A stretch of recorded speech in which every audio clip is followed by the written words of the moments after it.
أعوذ بالله من الشيطان الرجيم. ومن يقنت منكن لله ورسوله وتعمل صالحا نؤتها أجرها مرتين وأعتدنا لها رزقا كريما. يا نساء النبي لستن كأحد من النساء إن اتقيتن فلا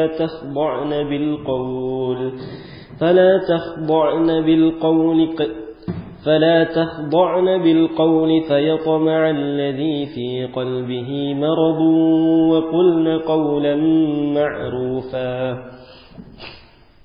وقرن في بيوتكن ولا تبرجن تبرج الجاهلية الأولى وأقمنا الصلاة وآتينا الزكاة وأطعنا الله ورسوله إنما يريد الله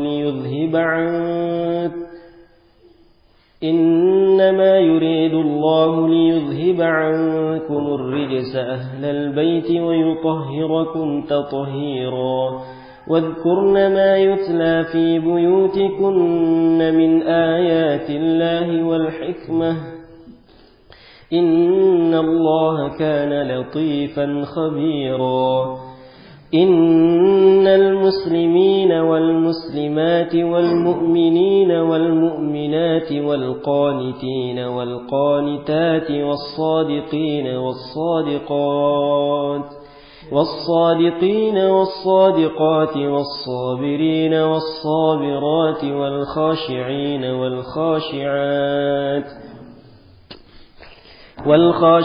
والخاشعات والمتصدقين والمتصدقات والصائمين والصائمات والحافظين فروجهم والحافظات والذاكرين الله كثيرا والذاكرات أعد الله لهم مغفرة وأجرا عظيما. وما كان لمؤمن ولا مؤمنة إذا قضى الله ورسوله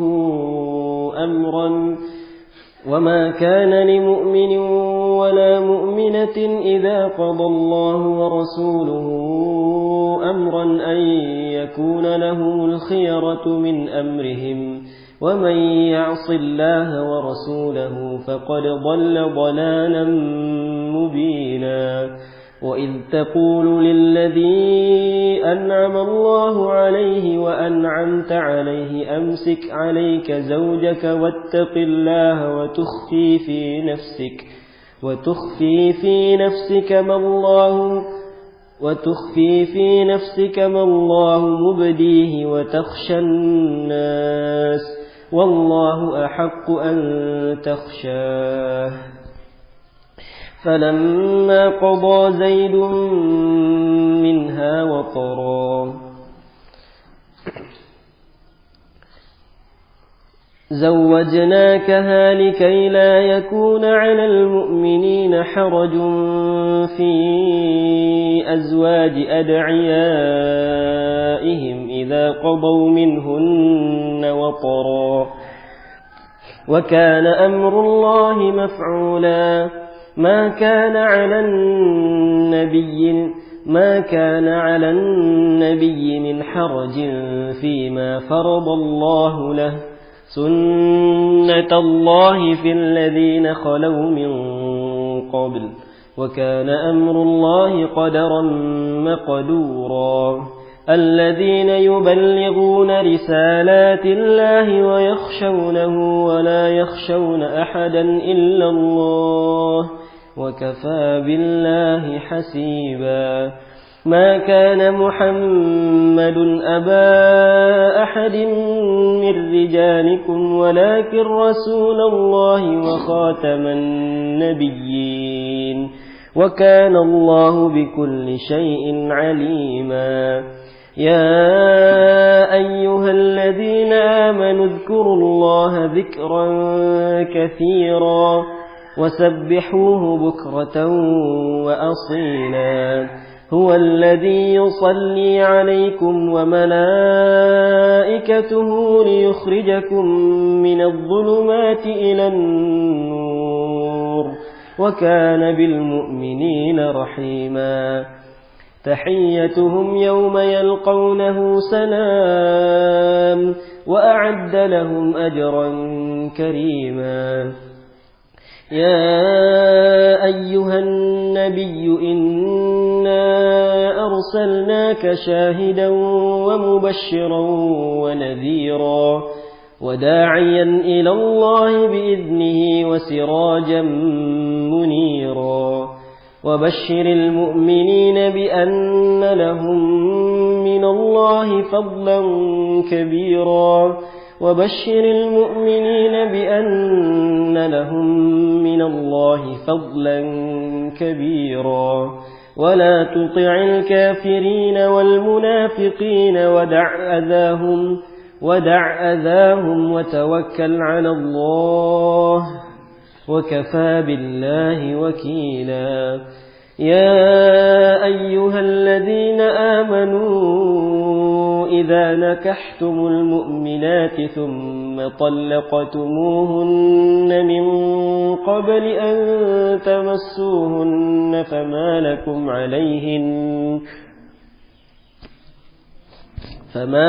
عليهن من عدة تعتدونها فما لكم عليهن من عدة تعتدونها فمتعوهن وسرحوهن سراحا جميلا يا أيها النبي إنا أحللنا لك أزواجك اللاتي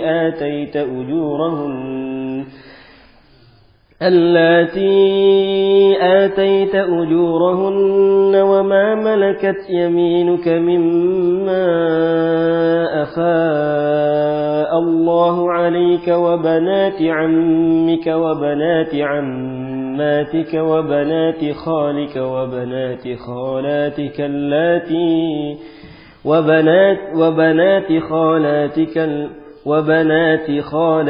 اللاتي هاجرن معك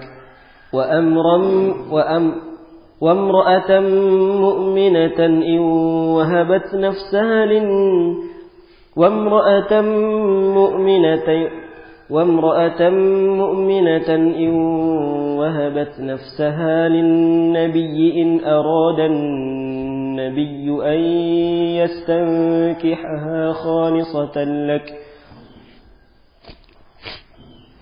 إن أراد النبي أن يستنكحها خالصة لك من دون المؤمنين قد علمنا ما فرضنا عليهم في أزواجهم وما ملكت أيمانهم لكي لا يكون عليك حرج وكان الله غفورا رحيما ترجي من تشاء منهن وتؤوي إليك من تشاء ومن ابتغيت ممن عزلت فلا جناح عليك ذلك أدنى أن تقر أعينهن ولا يحزن ويرضين بما آتيتهن كلهن والله يعلم ما في قلوبكم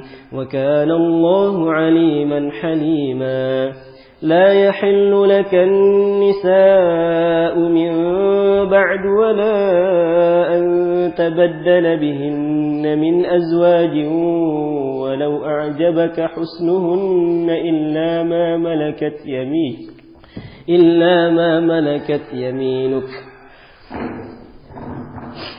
وكان الله على كل شيء رقيبا يا أيها الذين آمنوا لا تدخلوا بيوت النبي إلا أن يؤذن لكم إلى طعام غير ناظرين إناه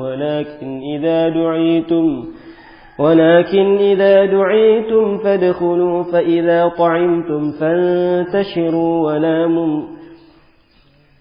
فإذا طعمتم فانتشروا ولا مستأنسين لحديث إن ذلكم كان يؤذي النبي فيستحيي منكم والله لا يستحيي من الحق وإذا سألتموهن متاعا فاسألوهن من وراء حجاب ذلكم أطهر لقلوبكم وقلوبهن وما كان لكم أن تؤذوا رسول الله ولا أن تنكحوا أزواجه من بعده أبدا إن ذلكم كان عند الله عظيما إن تبدوا شيئا أو تخفوه فإن الله كان بكل شيء عليما لا جناح عليهن في آبائهن ولا أبنائهن ولا إخوانهن ولا أبناء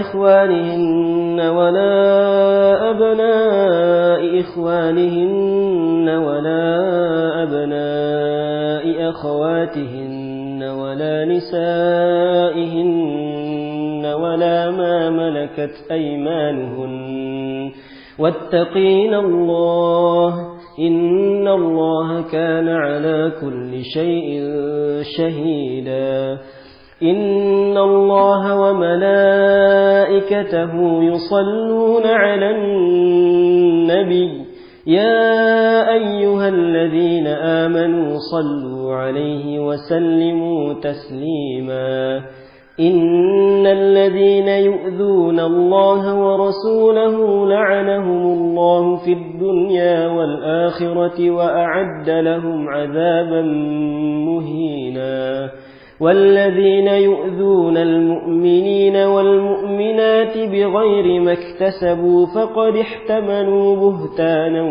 وإثما مبينا يا أيها النبي قل لأزواجك وبناتك ونساء المؤمنين يدنين عليهن من جلابيبهن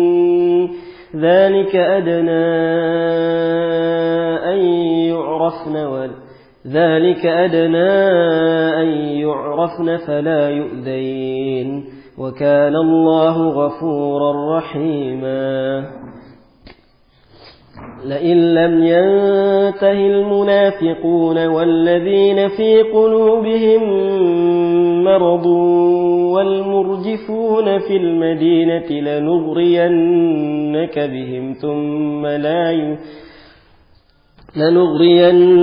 بهم ثم لا يجاورونك فيها إلا قليلا ملعونين أينما ثقفوا أخذوا وقتلوا تقتيلا سنة الله في الذين خلوا من قبل ولن تجد لسنة الله تبديلا يسألك الناس عن الساعة قل إنما علمها عند الله وما يدريك لعل الساعة تكون قريبا إن الله لعن الكافرين وأعد لهم سعيرا خالدين فيها أبدا لا يجدون وليا ولا نصيرا يوم تقلب وجوههم في النار يقولون يا ليتنا أطعنا الله وأطعنا الرسولا وقالوا ربنا إنا أطعنا سادتنا وكبراءنا فأضلونا السبيلا ربنا آتهم ضعفين من العذاب والعنهم لعنا كبيرا يا أيها الذين آمنوا لا تكونوا كالذين آذوا موسى فبرأه الله مما قالوا وكان عند الله وجيها يا أيها الذين آمنوا اتقوا الله وقولوا قولا سديدا يصلح لكم أعمالكم ويغفر لكم ذنوبكم ومن يطع الله ورسوله فقد فاز فوزا عظيما إنا عرضنا الأمانة على السماوات والأرض والجبال فأبين أن يحملنها وأشفقن منها وحمل الإنسان إنه كان لظلوما جهولا ليعذب الله المنافقين والمنافقات والمشركين والمشركات ويتوب الله على المؤمنين والمؤمنات وكان الله غفورا رحيما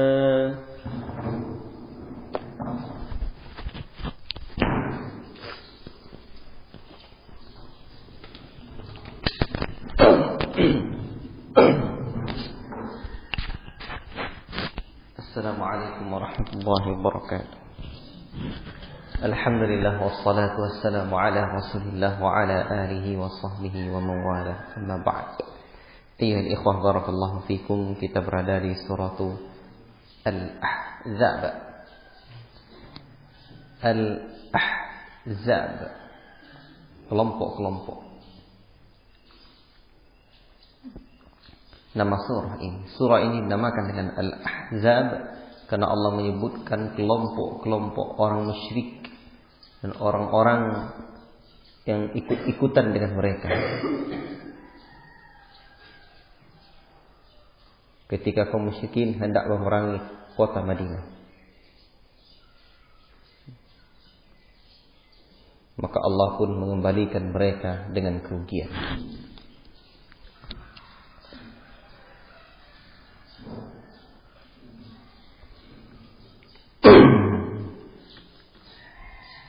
Tertib surah, keutamannya tidak ada. Surah yang ke-33 secara mushafi dan secara nuzuli 90. Bilangan ayatnya 73, bilangan rukuknya ada 9. Surah ini surah Madaniyah.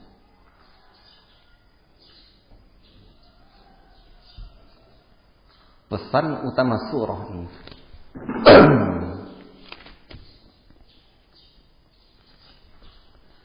berserah diri kepada perintah dan syariat Allah Ta'ala.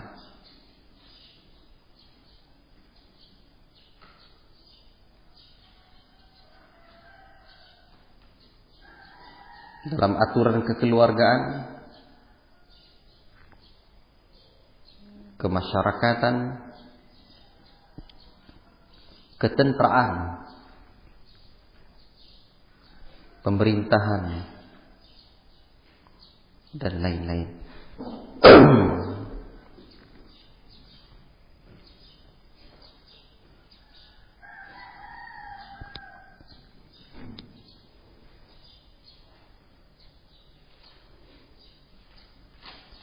zaman diturunkannya surah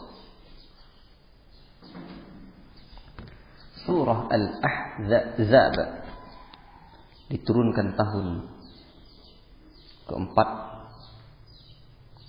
kelima, dan keenam, sekitar tahun keempat, kelima, dan keenam Hijriyah, ketika berlakunya atau ketika terjadinya perang Ahzab.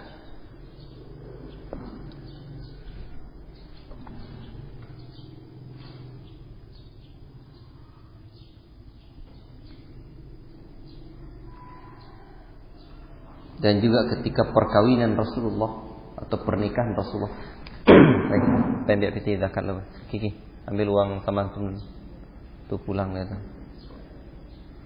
Sini, tengok WA saya. Enggak usah. Sini aja tuh.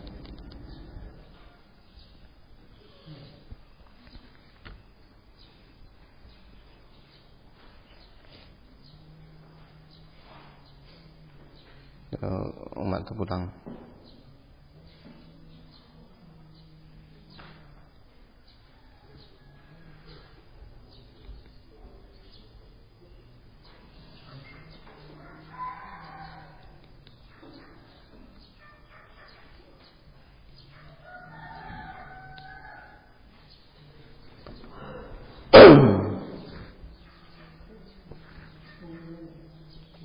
Apa tu yang saya cero? Tengok apa pesan. Tengok pesan.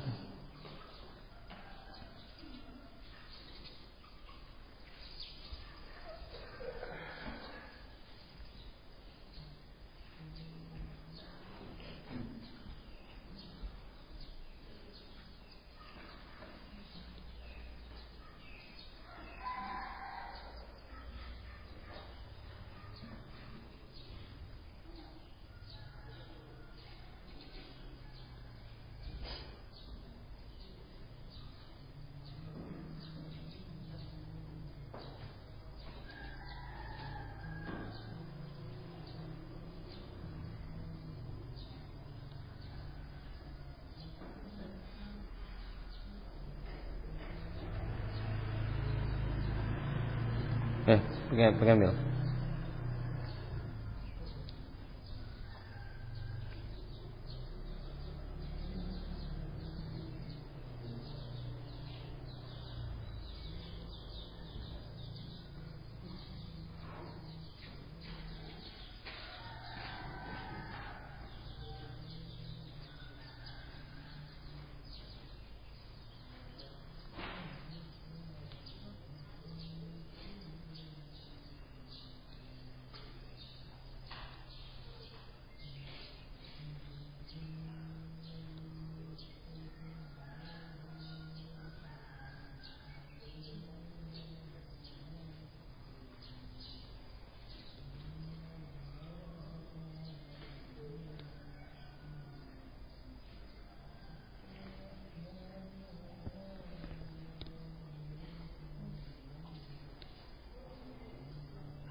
Bentar ya, bentar.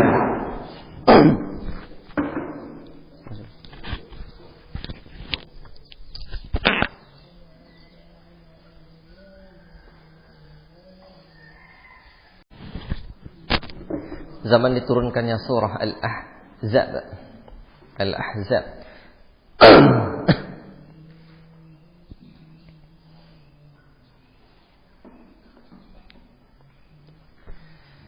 Ikhwati fillah barakallahu fikum. Tadi sudah saya sebutkan ketika terjadinya perang Ahzab dan juga termasuk tadi Ghazwah Bani Quraidah. Perang Bani Quraidah. Serta ketika Rasulullah SAW menikah dengan Zainab radhiyallahu ta'ala anha pada tahun ke-5 Hijriyah. Dan setahun setelahnya diturunkan surah An-Nur.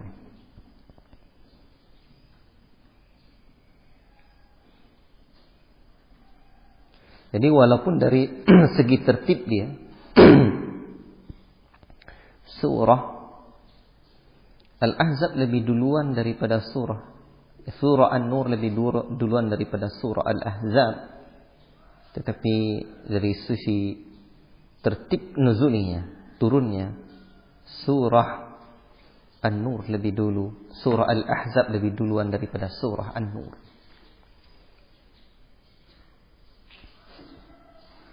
Makanya sebelumnya sudah saya sebutkan, kalau mau belajar surah An-Nur lebih baik, belajar dulu surah Al-Ahzab. Ya. Tak bisa dapat Nur aja, tapi belajar dulu surah Al-Ahzab. Nih. Ikhwati fillah barakallahu fikum, perang Al-Ahzab disebut juga dengan perang Khandaq.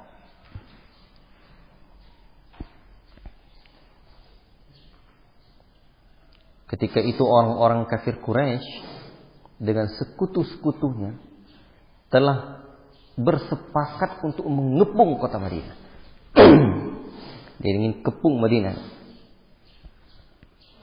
Dan di saat itu pula orang-orang munafik yang ada di kota Madinah itu tak henti-hentinya membuat makar, propaganda. Menghina menyebut Nabi begini begitu, macam-macam. Tengok musuh Nabi sallallahu alaihi wasallam.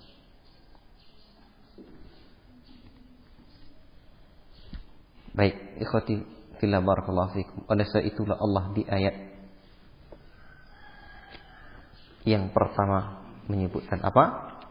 Wala tuti'il kafirina wal munafikin. Jangan kamu taat kepada orang-orang munafikin.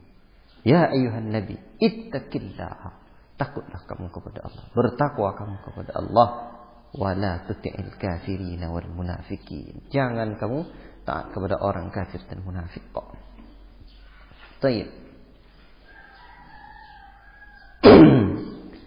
Hubungan dia dengan surah sebelumnya. Di dalam surah sebelumnya, surah As-Sajdah, diberikan gambaran secara umum berkaitan dengan orang-orang munafik, orang fasik, orang mukmin dan orang fasik. Orang mukmin begini, orang fasik begini. Tapi dalam surah Al-Ahzab disebutkan secara rinci, ya, tentang kepribadian para sahabat yang ikhlas dan perangai-perangai orang-orang munafik.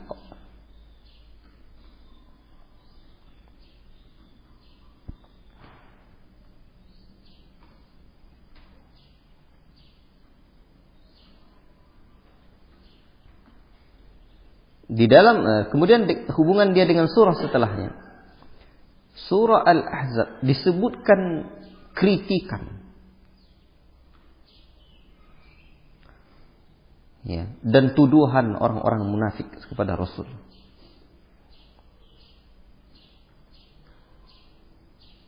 Ada nanti di dalam surah Saba setelah ini, itu disebutkan tuduhan-tuduhan orang musyrikin Mekah terhadap baginda sallallahu alaihi wasallam.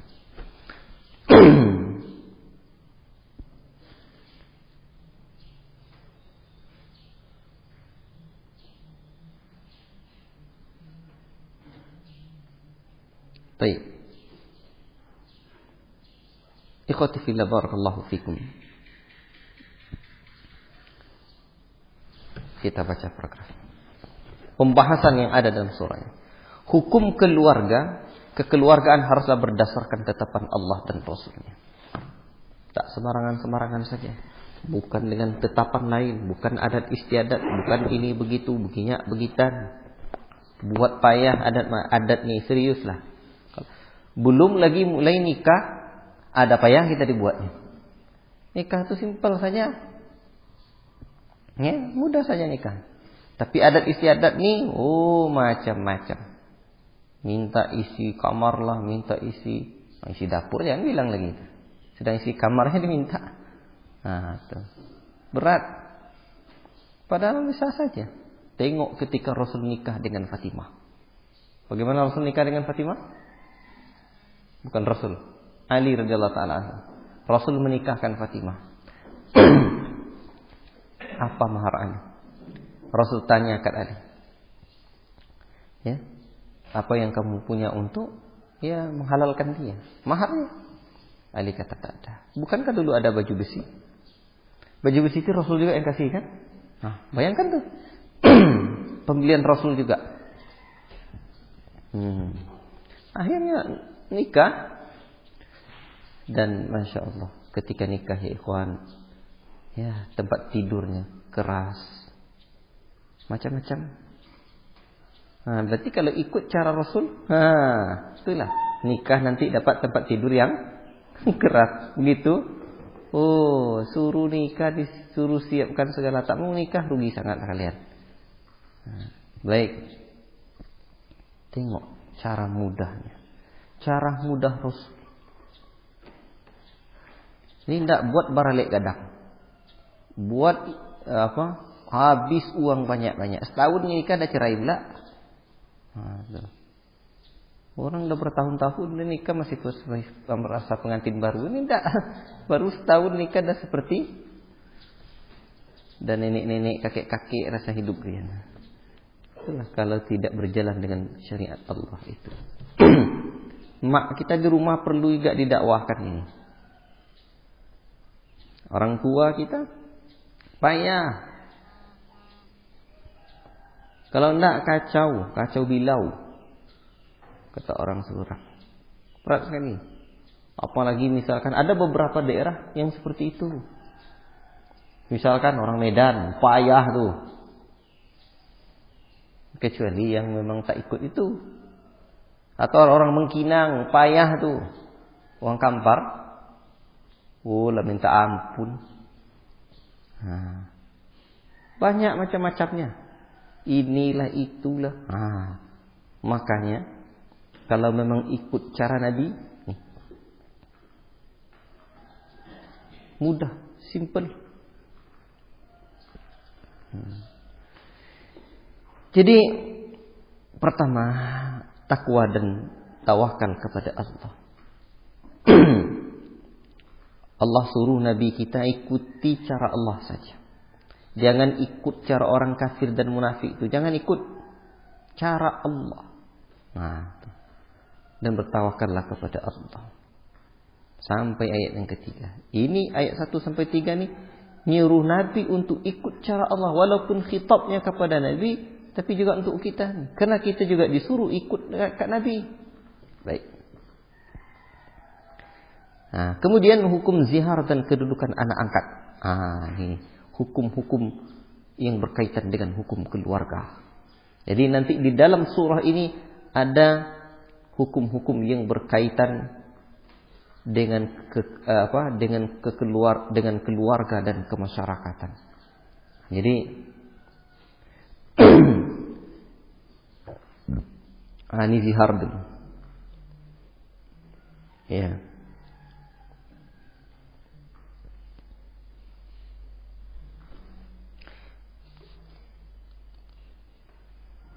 Zihar itu tahu tak? Dia menjadikan istri-istrimu yang kamu zihar itu sebagai ibumu. Dia tidak boleh, kamu nih cantik sangat dek, seperti makku persis. Itu tak boleh itu. Ya. Zihar ialah perkataan seorang suami pada istri. Tapi ini maksud dia ingin menceraikannya. Maksud dia ingin menganiayanya. Zihar ialah perkataan seorang suami kepada istrinya, punggungmu haram bagiku seperti punggung ibuku. Ya. Jadi dia bilang, kamu cantik sangat deh seperti emakku. Dia bermaksud untuk apa? Tidak bisa saya. Masa seperti emakku? Gitu. Masa seperti emakku, tak boleh seperti itu. Atau perkataan lain yang sama maksudnya adalah menjadi adat kebiasaan orang Arab jahiliyah bahwa apabila dia berkata demikian pada istrinya, maka istrinya itu haram baginya untuk selama-lamanya. Tapi setelah Islam datang, maka yang haram untuk selama-lamanya itu dihapus. Jadi bukan hanya sekedar memuji begitu saja, tapi bermaksud ingin atau dia bisa akan berkata, saya tak bisa sama kamu. Atau dia, kamu ini memang seperti emak saya kali. Payah saya sama kamu ini, tak bisa. Itu tak boleh. Atau misalkan seperti apa lagi? Di sini kan disebut punggungmu haram bagiku seperti punggung ibuku. Zihar itu.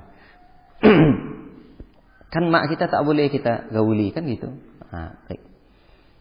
Dan dia tidak menjadikan anak-anak angkatmu sebagai anak kandungmu sendiri. Jadi anak angkat itu tak sama seperti anak kandung. Ini untuk Rasul nih nanti ini.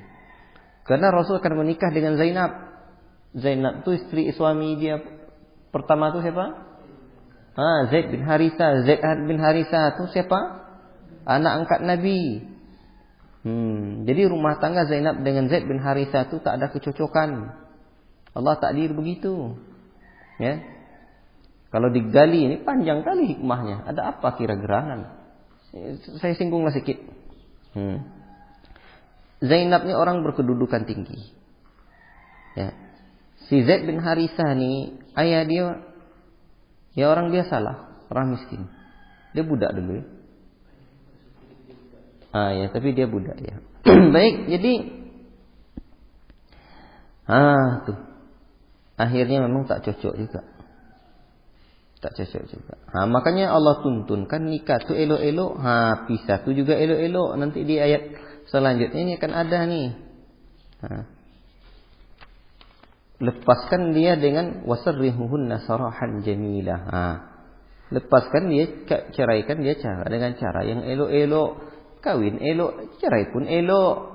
Jadi kawin tak elok, cerai pun lebih tak elok lagi. Kawinnya apa tak elok.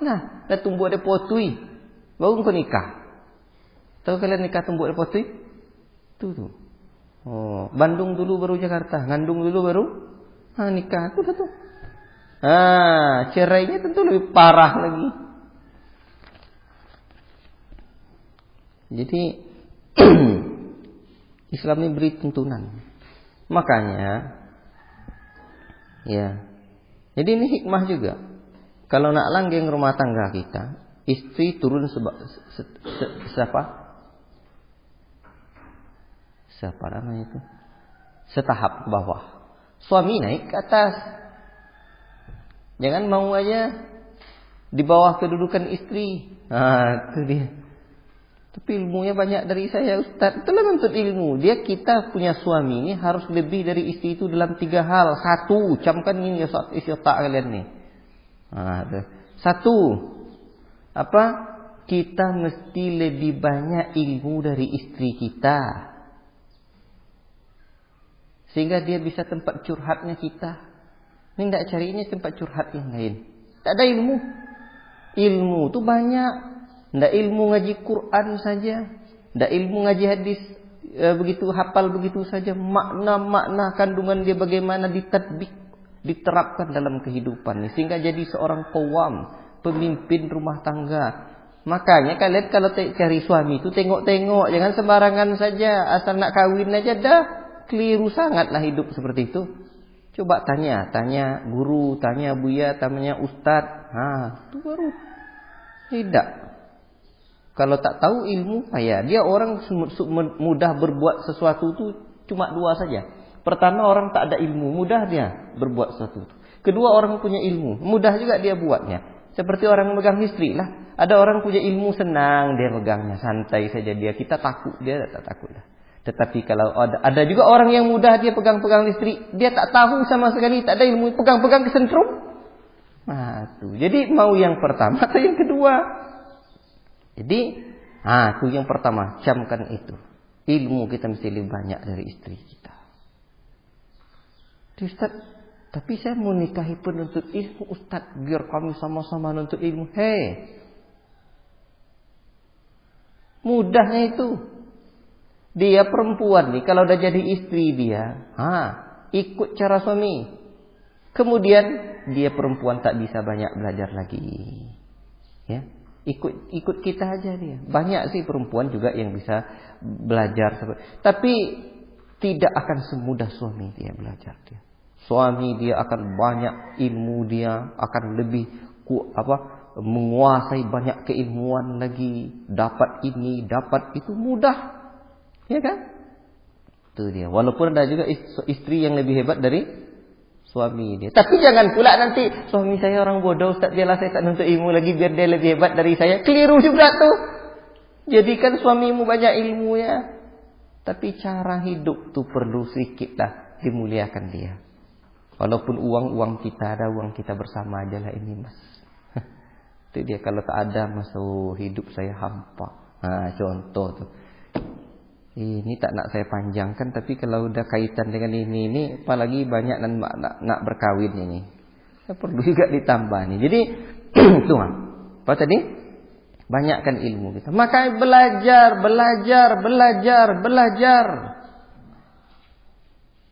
Terus belajar. Ilmu di sini bukan hafalan biarlah dia hafizul Quran. Makanya ada seorang anak, dia katakan ayahnya, calon istri dia nih hafizah, calon suami dia nih, gimana cara kamu nanti? Ya, saya tahu orang itu di sana, dia tinggal seberang sana. Jadi anak dia nih laki-laki ini hafal Quran, anak perempuan nih apa? Hafal Quran. Terus apa caranya? Saya punya cara, ayah katanya. Apa caranya? Nanti kalau sholat zuhur, sholat asar saya di rumah. Tapi kalau sholat maghrib, sholat isya dan sholat subuh saya di masjid. Nah, itu dia. Biar tidak tahu, biar dapat jadi imam juga. Tapi kalau sholat maghrib, sholat isya, sholat subuh, dia ke masjid. Keliru juga tuh. Baik, tak begitu. Ya, yang paling penting itu apa? Punya hikmah dalam kehidupan seperti Luqmanul Hakim. Itu yang pertama. Yang kedua, kita mesti lebih banyak ibadah dari istri kita. Kita mesti lebih banyak ibadah dari istri kita. Banyak buat kerja ibadat, banyak buat kerja agama nih. Perjuangan kita lebih dahsyat dari istri. Maka kalian kalau dapat istri penuntut ilmu, tanggunglah tuh deritanya. Kejar lagi tuh. Ya. Tapi bisa. Dulu istri saya tuh, Mifati itu, juara umum dia. Saya biasa-biasa saja. Sekarang saya juara umumnya. Barakallahu fikum. Kejar keilmuan itu. Terus. Mudah. Dan Allah dah setting ya. Hidup seorang perempuan tuh bersama suaminya. Disitulah ilmu dia. Kan nampak dia nanti perjuangan suaminya gimana. Baik, yang ketiga, kita mesti lebih banyak harta dari istri kita. Secara maknawi. Makanya kalau nikah sama orang kaya-kaya tuh mikir otak lu dulu jangan. Ya. Payah. Tak ada punya saya harta banyak, skill yang bisa menafkahi keluarga. 3 tuh catat isi otak. Itu hikmah dari apa?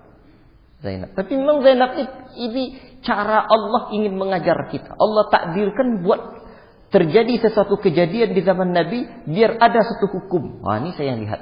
Yang terjadi pada diri Zainab. Karena Zainab dengan Zaid bin Harisah ini sahabat Nabi yang mulia.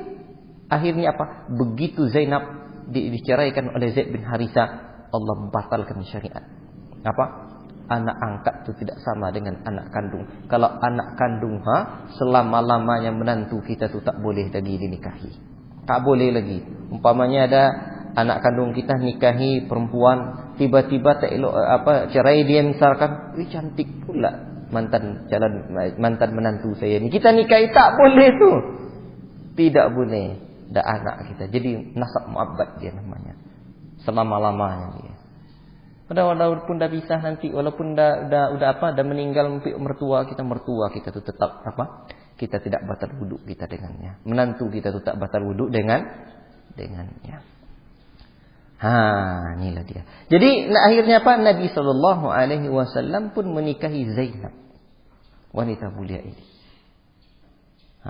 Dan Rasul juga sangat sayang kepada Zaid bin Harithah. Ya. Makanya di zamannya Umar bin Khattab banyak kasih Zaid bin Harithah ni uang, bukan uang, harta Baitul Mal. Abdullah bin Umar ni tanya kat ayah dia, kenapa banyak kasih ayat? Maka ayahnya kata, hei nak, dia dan ayahnya dia lebih sayangi oleh Nabi dari kamu dan ayah kamu. Itu dia. Allahu Akbar. Baiklah. Jadi kalau hafal kita silsilah.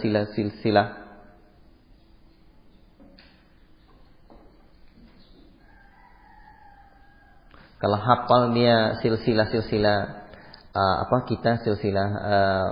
sahabat-sahabat tuh, ini indah, nikmat, ya. Saya memang harus dituliskan. Kalau enggak, saya bab begini ini sering saya lupa. Saya tengok yang enggak saya lupa itu Al-Fatih Mu'afati. Itu mudah dia saya tengok. Ikhwati fillah, barakallahu fikum.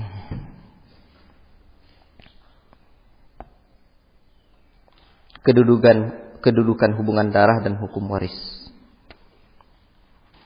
Dan seterusnya tak kita baca. Bantuan Allah kepada kaum muslimin dalam perang Ahzab. Perang Ahzab ini perang Khandaq. Perang Khandaq. Ini saya ringkas saja. Dan yang ingin saya ambil saja poinnya.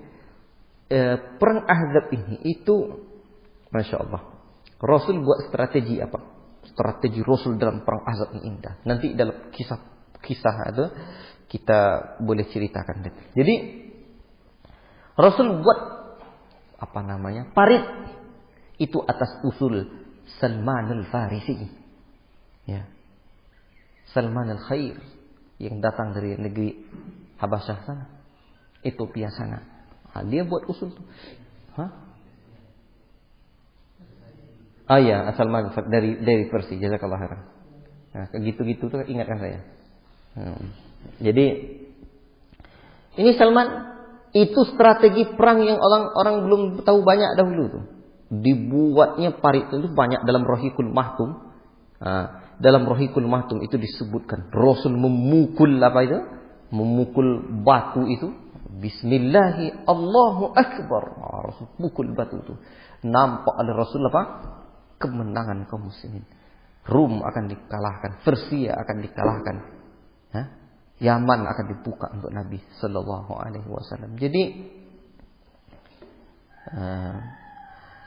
inilah ketika itu buat parit ini itu tidak bisa dilompati oleh kuda. Bayangkan tuh besarnya. Allahu Akbar. Kan luar biasa itu strategi. Cuman sekarang tidak kita baca dahulu detailnya. Kemudian ketentuan-ketentuan Allah terhadap istri Nabi. Ketentuan-ketentuan Allah. Ini tengok kehidupan Rasul di ayat yang ke-28. Jadi siapapun yang mau seperti kehidupan Rasul, tengok nih. Ya ayyuhan nabiyyu qul li azwajika in kuntunna turidna al-hayatad dunya in kuntunna turidna al-hayatad dunya wa zinataha فتعالين أمتعكن وأسرحكن سراحا جميلا. Allahu Akbar. Hai istri Nabi, katakan hai Muhammad kepada istri-istri, jika mereka menginginkan kehidupan dunia dan perhiasannya, mari sini, saya berikan kepada kalian dan saya akan ceraikan kalian dengan cara yang baik-baik. Wa in kuntunna turidna Allah wa rasulahu wad daral akhirata fa inna Allah a'adda lil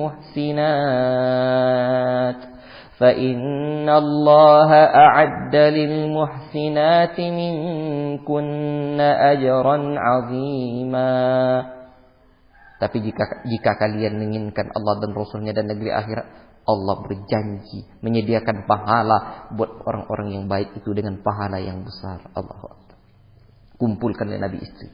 Dan tahukah kalian, ini di antara kemuliaan Aisyah. Aisyah lah yang dahuluan bunyi, yang berbicara. Dialah yang berkata apa? Memilih Allah dan Rasul. Kemudian diikuti oleh istri-istri Nabi yang lain. Allah, kan luar biasa itu. Padahal istri Nabi banyak. doa-doa awak. Mudah-mudahan Ustaz tak bahas istri banyak. Jadi kita lanjutkan. Dan barang siapa di antara kamu istri-istri Nabi tetap taat kepada Allah dan Rasulnya, mengerjakan kebaikan, niscaya kami akan berikan pahala kepadanya 2 kali lipat. Dan kami sediakan rezeki yang mulia baginya. Allahu Akbar. Nah, ini ketentuan untuk istri-istri Nabi ini, ya. Nah, termasuk juga bayangkan tuh di ayat yang ke-32 tuh, itu dahsyat. Itu ayat dahsyat menurut saya. Ya nisa'an nabiyyi lastunna ka ahadin minan nisa' in ittaqaytunna fala takhda'na bil qawli fayatma'a alladhi fi qalbihi maradun wa qulna qawlan ma'rufa. Wahai istri Nabi, kamu tidak seperti perempuan-perempuan yang lain. Jika kamu bertakwa, maka jangan kamu lembut-lembutkan suaramu dalam berbicara, sehingga bangkitlah nafsu orang yang berpenyakit dalam hatinya. Dan jangan ucapkan perkataan yang elok-elok untuk mereka. Jadi istri Nabi saja disuruh begitu, apalagi istri siapa? Istri Zaki, misalkan begitu. Atau istri yang lain. Allah. Fayatma'al ladzi fi qalbihi marad. Datang keinginan orang yang ada penyakit dalam hatinya. La ilaha illallah. Ini dahsyat. Camkan itu. Perempuan ini jaga iffah dia, jaga diri dia. Bahaya orang kalau udah ada penyakit dalam hati dia tuh minta ampun. Dah. وَقَرْنَ فِي بُيُوتِكُنَّ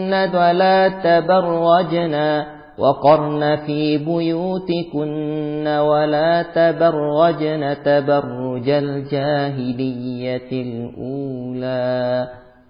Dan janganlah kalian menetap kalian di rumah-rumah kalian. Jangan kalian berhias seperti berhiasnya orang-orang jahiliyah. Ini tuntunan Allah yang dahsyat, ya. Dan seterusnya. Terus ke karakter orang-orang mukmin dan mukminat. Tuah tengok di ayat ke-35 tuah. Orang muslimin dan muslimat, mukminin dan mukminat, qanitin dan qanitat, shadiqin dan shadiqat, sabirin dan sabirat, khashiin dan khashiat, mutasaddiqin dan mutasaddiqat, shaimin dan shaimat, hafizin dan hafizat, zakirin dan zakirat. Untuk mereka tu Allah sediakan apa? Pahala yang banyak, yang besar. Lalu tengok ayat ke-36. Ini inti dari surah ini. Inti dari surah ini apa? Ini ayat ini. Ayat yang ke-36. وَمَا كَانَ لِمُؤْمِنٍ وَلَا مُؤْمِنَةٍ إِذَا قَضَى اللَّهُ وَرَسُولُهُ أَمْرًا أَن يَكُونَ لَهُمُ الْخِيَرَةُ مِنْ أَمْرِهِمْ وَمَنْ يَعْصِ اللَّهَ وَرَسُولَهُ فَقَدْ ضَلَّ ضَلَالًا مُبِينًا.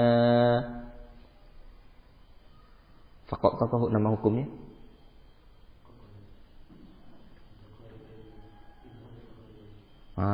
Tuh. Jadi dia bacanya seperti apa? Faqad apa?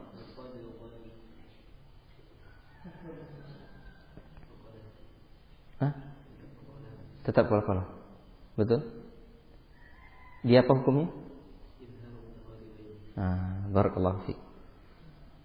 Azaki ini harus jadi syekhul Quran. Ya. Barakallahu fiik ya.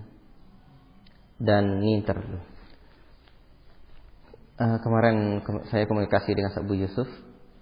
Kami kan tetap mencari peluang bagaimana cara mendatangkan syekh itu ya mudah ya. Karena zaman Covid ini kan sulit. Alhamdulillah dapat cara kayaknya. Ya.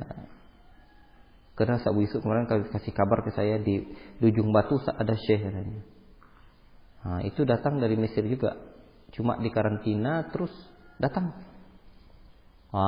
Itu rencana nanti coba kita datangkan syekh lagi. Covid ini aja kendala kita. Covid ini ada hutang kita saja kan 110 juta itu dari donatur kita yang di Singapura itu untuk biaya tiket Syekh Ahmad.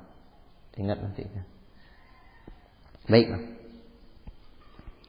Kemudian nih, dan tidaklah pantas bagi laki-laki yang mukmin dan perempuan yang mukmin apabila Allah dan Rasulnya telah menetapkan suatu ketetapan akan ada pilihan yang lain bagi mereka tentang urusan mereka, dan barang siapa mendurhakai Allah dan Rasulnya maka sungguh dia telah tersesat dengan kesesatan yang nyata. Makanya inti ayat ini tadi, inti surah ini menyerahkan diri hanya kepada Allah. Kemudian hukum anak angkat tidak sama dengan anak kandung, tak sama. Tak sama anak angkat itu dengan anak kandung. Ya. Dan ini ayat yang ke-40 Tuhan menjadi intinya. Ma kana Muhammadun aba ahadin mir rijalikum walakin rasulallahi wa khataman nabiyyin wa kana Allahu bikulli syai'in alima. Jadi ayat ini Allah batalkan.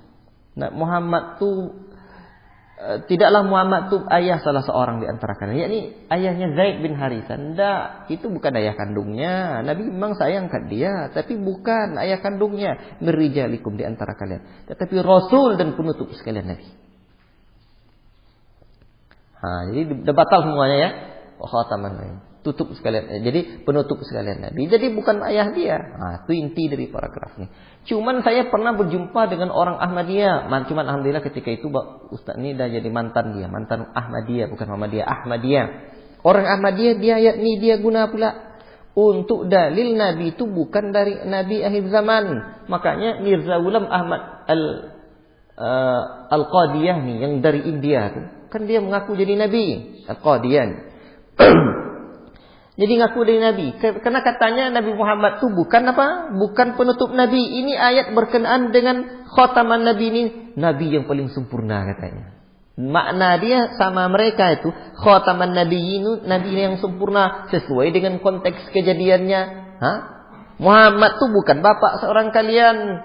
Tetapi dia Rasul dan Rasul yang paling sempurna. Maka dia tidak nikahi Zainab itu bukan karena semata-mata dengan hawa nafsunya. Dia orang sempurna. Itu kata orang Ahmadiyah. Apa caranya? Untuk bantah. Itu betul-betul berhilah namanya. Bagaimana dengan ayat lain? Bagaimana dengan hadis lain? Rasul sudah sebut. Beliau itu penutup sekalian Nabi. La Nabi ya ba'di. Tidak ada Nabi setelahku. Bahkan Rasul pun menyebutkan bahwa barang siapa yang mendengar aku diutus walam yu'min billazi ursiltu bihi, dan dia tidak beriman terhadap apa yang aku diutus dengannya, maka dia termasuk dari golongan orang-orang kufar. Bahkan nanti Nabi Isa pun menjalankan syariat ini adalah atas syariat dan kita tercinta sallallahu alaihi wasallam. Tapi bapak tu waktu itu pakai dalil akal pula. Okelah dulu, khatam ini kan maknanya okelah sempurna. Kata bapak ni. Dia kan dah tobat. Dia sampai cerita sama saya ketika itu dia waktu itu cerita di kantor KUA sini. Ya, saya itu dia dari sana dan jadi dari pesantren kami sambil duduk-duduk. Dia ceramah juga. Dengar oleh aktivis Ahmadiyah ini. Dengar oleh dia. Di apa namanya? Di doktrinnya dimasukkannya bapak ini, ditawarkannya mobil dan uang. Ketika itu kata bapak, saya tertarik juga dapat mobil, dapat uang. Akhirnya ikut. Itu rupanya caranya. Ya. Itu cara mereka. Lalu kata bapak ini, okelah kalau memang maknanya sempurna. Khatam itu kan bermakna apa? Saya tengok khatam dah sempurna. Okelah dah sempurna itu ya. Tapi coba tengok surat kata bapak ini. Surat tu kalau dah ada khatamnya, tahu kalau khatam tu? Khatam tu bisa bermakna apa itu? Itu apa namanya itu yang kayak gini ya Pak, stempel. Stempel kenabian. Ya kan? Jadi kalau ada stempel surat itu tanda surat itu udah tutup kata Pak nih. Dibuat surat nih, diketik-ketik, kemudian di print. Begitu udah print, dah kasih tanda tangan, tap, kasih apa? Stempel. Ada selesailah tuh katanya. Itu pula dari lakalnya. Paham ya? Dah. Kemudian keharusan mengingat Allah. Ya ayyuhalladzina amanu dzkurullaha dzikran katsira. Ayo orang-orang beriman, banyak kalian mengingat Allah, jangan mengingat dia. Itu dia mengingat Allah. Bagaimana banyak ingat Allah nih? Ada dua. Bagaimana berzikir yang banyak nih? Ya, berzikir yang banyak nih bagaimana? Ada dua. Cara pertama, banyak mengamalkan zikir mutlak. Apa itu? Subhanallah wa bihamdihi, subhanallahil azim, la ilaha illallah, astagfirullah. Kapanpun dengan yang tidak ditetapkan oleh Rasul bilangannya, waktunya. Dan yang kedua adalah mengamalkan zikir yang sesuai dengan waktu-waktu yang ditetapkan oleh Rasulullah. Zikir pagi, zikir petang, zikir keluar rumah, masuk rumah, zikir yang lain-lain, macam-macam. Baik. Dan Nabi diutus segenap umat manusia ini, bukan hanya kepada orang-orang Quraisy. Kemudian beberapa ketentuan Islam tentang hukum perkawinan. Jadi ini secara ringkas dan cepat saya sebut, catat. Hukum-hukum kekeluargaan yang berkaitan dengan pergaulan di dalam ayat ini. Satu, di ayat yang ke-33. Wala tabarrajna tabarrujal jahiliyatil ula. Jangan kalian bertabarrut, menampak-nampakkan perhiasan kalian seperti orang kafir itu menampakkan perhiasannya. Ya.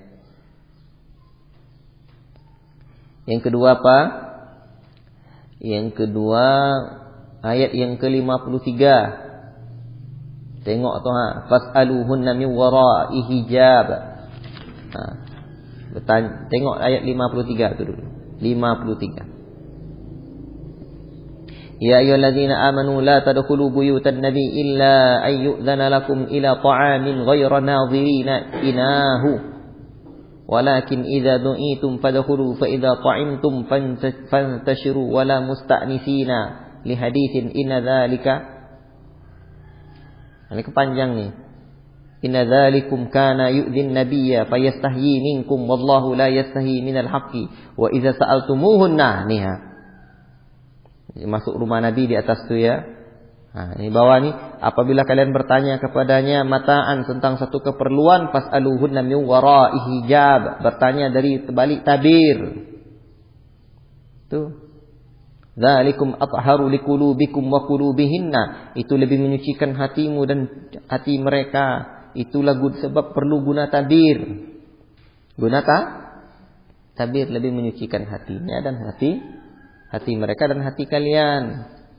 Itu dia. Jangan seperti orang-orang sebelah sana. Apa? Sebelah sana. Sembarangan aja. Ya, ini ayat ketentuannya. Dah, perpanjang. Istri Nabi aja begitu, apalagi cuma istri yang lain. Jadi tak boleh. Namanya, kita tengok fas'altumuhunna. Kalau bertanya kalian kepada istri-istri Nabi, maka bertanyalah apa? Min wara'i hijab. Maka bertanyalah dari belakang tabir. Jadi pakai tabir. Jadi istri Nabi saja begitu. Istri-istri Nabi saja begitu. Ingat itu. Apalagi cuma istri-istri Utsman. Barakallahu fikum.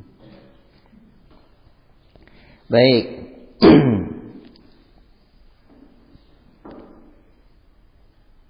Tapi ini ada ketentuan di ayat 55 nih Tidak ada dosa atas istri Nabi untuk berjumpa tanpa tabir dengan bapak-bapak mereka, anak-anak laki mereka, saudara mereka, anak laki-laki saudara mereka, anak laki-laki saudara perempuan mereka, perempuan yang mereka beriman, dah hamba saya dan seterusnya.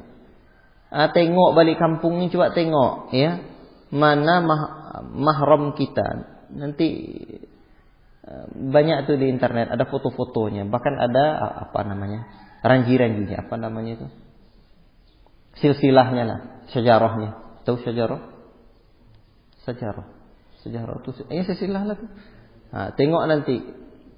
Dikirim Ya awak ni coba kirim nanti ya. Ini Ustaz, nanti kirim ke kawan-kawannya. Tengok tuh. Tak sekarang kita bahas detail. Keharusan wanita memakai jilbab bila keluar rumah. 59. Qul ya ayuhan nabi qul li azwajika wa banatika wa nisa'il mu'minina yudnina 'alaihinna min jalabibihinna dzalika adna ay yu'rafna wa fala yu'dzaina wa kana Allahu ghafurur rahima. Tengok fala yu'dzaina niha. Yang di atas tu sudah sering kita dengar niha. Agar mudah dikenal dan tidak diganggu. Jadi orang kalau pakai pakaian syar'i ya seperti anak pondok sekarang ni, saya ni memang kalau seperti dululah saya, banyak merasai kalian kena marah sama saya. Walaupun sekarang juga gitu. Banyak. Ini adalah terpaksa saya sambung-sambung atau nantilah. Ini pakainya pakaian. Awak pakai cadar, pernah saya jumpa, pakai cadar, haroknya tinggi pula ke atas. Yalah kacau. Jadi orang tak ganggu kita kalau pakaian-pakaian kita elok. Orang tak segan sama kita. Asli, segan sangat orang. Terus seterusnya tentang hukum pergaulan tentang keluarga ini lagi dan pergaulan ini ya, termasuk di ayat yang ke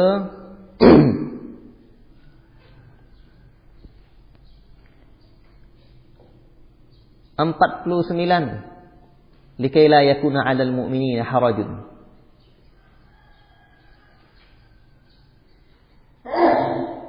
Termasuk hukum kekeluargaan ini mengawini istri anak angkat. Itu menjadi tetap hukum itu hingga hari kiamat. Seperti Rasul menikahi Zainab. Tuh ada anak angkat kita ceraikannya. Cantik sangat ini anak. Tu boleh nikah tu. Jangan marah nanti bapak angkatku telah ambil janda aku. Jangan marah kalian nanti. Hukumnya secara syar'i. Tapi kita tengok-nengoklah. Tengok-tengoklah keadaan. Apapun melangkah hidupnya, tidak main hantam saja. Serius saya, bab apapun itu, itu tanda kita ya pakai akal. Bahasa saya dulu tuh guna jitet kita nih, otak kita nih diguna. Ini kadang tak diguna. Nampak Buya Zami seperti itu, awak adalah nak seperti Buya Zami pula. Tak tahu perjuangan Buya seperti apa. Tak seperti itu. Banyak cara hidup ini perlu dipelajari. Ada adab, ada etika, ada yang lain-lainnya. Baik. Kemudian ayat yang ke-53.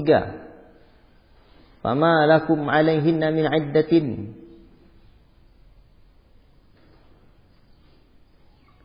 Perempuan dicerai sebelum digauli tidak perlu beriddah. Itu dia. Fama lakum 'alaihinna min 'iddatin. Itu kan hukum pergaulan kekeluargaan itu suami istri. Kemudian termasuk juga di ayat yang itu 49 tadi ya.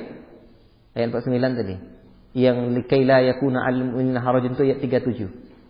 Ini 49. Kemudian satu lagi ayat yang ke-53.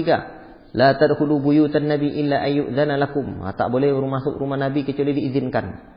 Kemudian termasuk juga di ayat 53 tu, idza du'itum fadkhulu. Apabila kalian dijemput atau diundang, maka masuklah.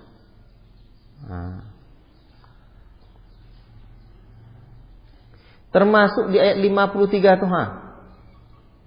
fa idza ta'imtum fantashiru wala musta'nisina li haditsin. Tengok 53 tu diperhatikan betul itu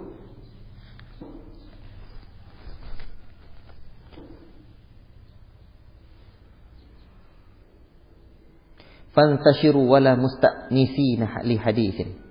Apa artinya di sini? Jadi maka masuklah dan apabila kamu selesai makan keluarlah tanpa memperpanjang percakapan. Jadi kalau makan malam nih, ya. Ini makan malam. Makan malam ini termasuk juga makan yang lain tapi ini kronologinya apa? Itu juga malam ya. Jangan memperpanjang ucapan. Jadi emang kalau udah malam hari itu boleh bergadang di kala malam tu bergadang di kala malam itu tidak boleh kecuali dengan 3. Betul 3 atau 4? 3. 1. urusan umat. 2. Belajar ilmu agama. 3. Itulah bercengkrama dengan istri. Itu boleh. Nak jam 2 pun kalian tidur. Hantam lah tu. Kemudian selanjutnya hukum-hukum kemasyarakatan. Di ayat keempat, tidak boleh menzihar istri. Ayat keempat. Kedua, berbuat adil. Ayat kelima. Anak angkat, maka nisbat dia itu jangan kepada kita, tapi kepada ayah kandungnya sendiri. Ayat kelima itu. Wad'uhum li abaihim. Ini kan ada ceritanya lagi. Jadi dahulu Zaid bin Haritha itu disebut bukan Zaid bin Haritha, tapi Zaid bin Muhammad, Zaid anak Muhammad, karena Nabi kita tercinta, dia sayang kat Zaid bin Haritha ni. Dahulu Zaid ini kan dibawa oleh siapa? Khadijatul Kubra. Sayang dia Khadijatul Kubra ni sama Zaid bin Haritha ni. Nabi sayang kat dia. Di rumah sebelum Nabi jadi nabi, Zaid bin Haritha dibawa Nabi. Makanya sayang sehingga orang-orang Mekah sebut Zaid bin Muhammad. Zaid mana? Zaid itu Zaid anak Muhammad. Tu. Sehingga dengan ayat in ud'uhum li abaihim, panggil mereka dengan nama bapak mereka, jadilah Zaid bin Harithah. Termasuk ayat yang ke-41. Ya ayyuhalladzina amanu dzkurullaha dzikran katsira. Jadi berzikir pada Allah dengan zikir yang banyak, jangan buat propaganda seperti orang-orang munafik. Itu maknanya itu. Kemudian juga termasuk selawat kepada Nabi. Di ayat yang ke-56, sallu alaihi wasallimu taslima. Itu berselawat kepada Nabi sallallahu alaihi wasallam. Baik. Ini waktu dah.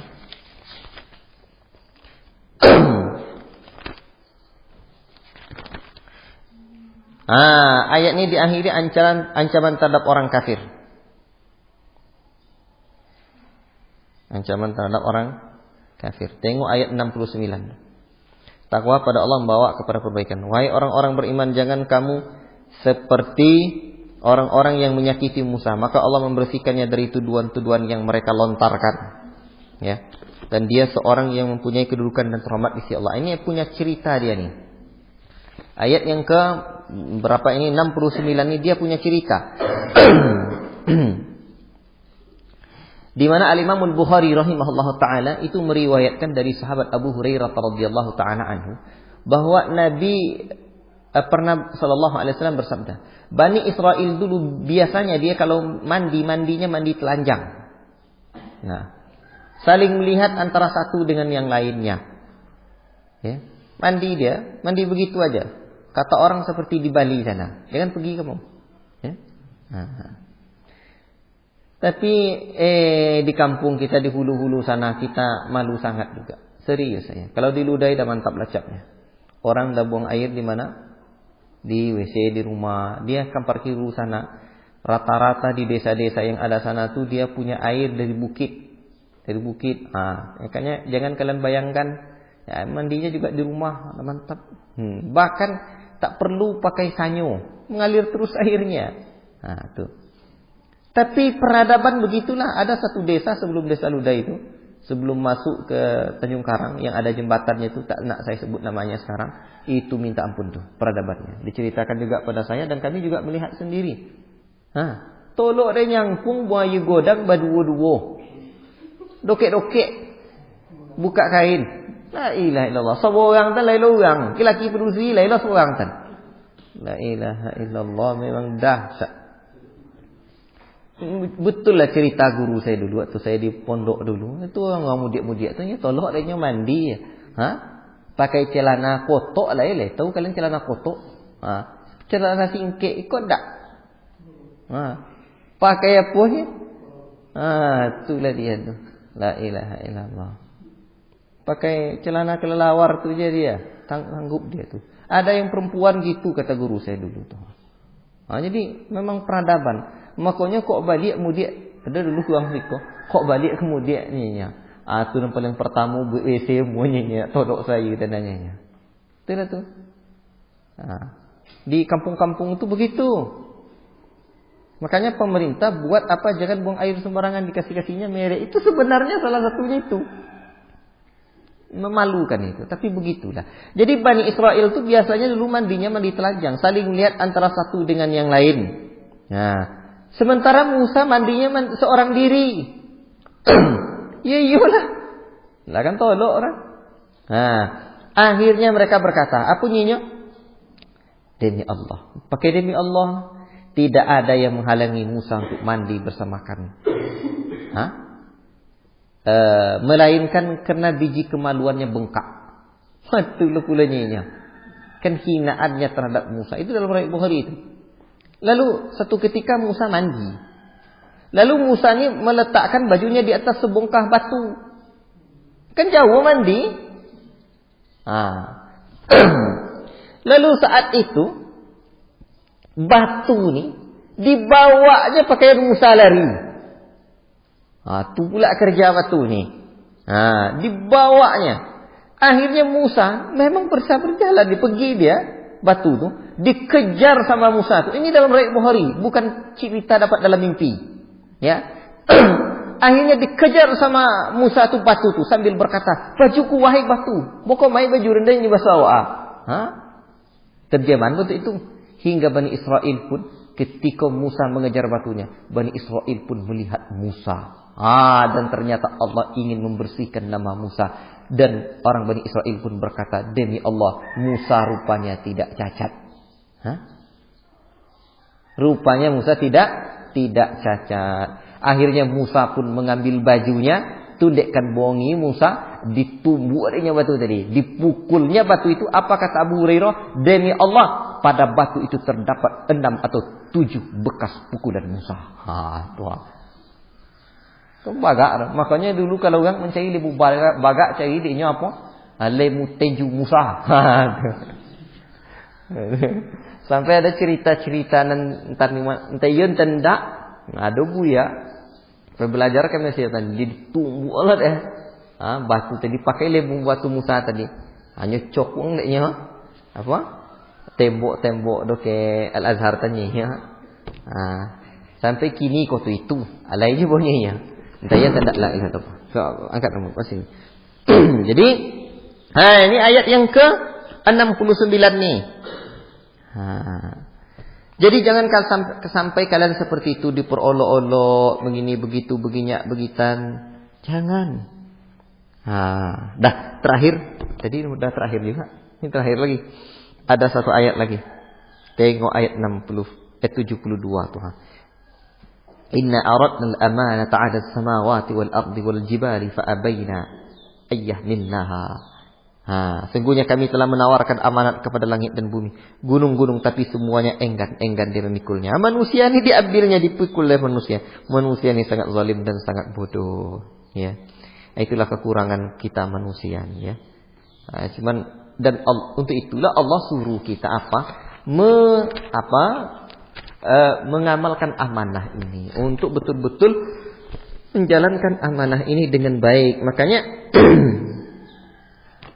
ya, Allah bimbing kita. Wallahu ta'ala a'lam. Cukup sekian.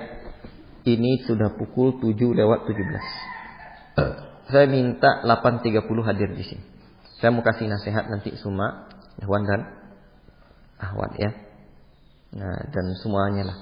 Cukup sekian lah. Ingat nanti yang akhwat ingatkan ya, yang akhwat.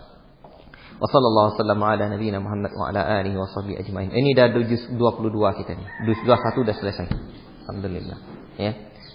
Subhanakallahumma wa bihamdika asyhadu an la ilaha illa anta astaghfiruka wa atubu ilaik. Wassalamualaikum warahmatullahi wabarakatuh.